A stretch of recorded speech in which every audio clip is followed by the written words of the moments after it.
How to show or hide notification badges in Assistive Access mode on the iPhone 16 series. First, let's return back to the home screen by swiping up at the bottom of the screen. Now from the home screen, tap on Settings. Then in the Settings page, we go down and tap on Accessibility.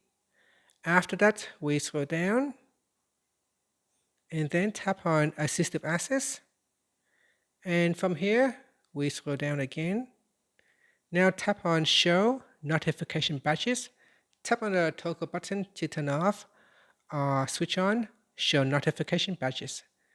And that's it. When you turn this on and when you start Assistive Access, the notification badges will show if you have notifications. Finally, you can swipe up to return back to the home screen. Thank you for watching this video. Please like and subscribe to my channel for more videos.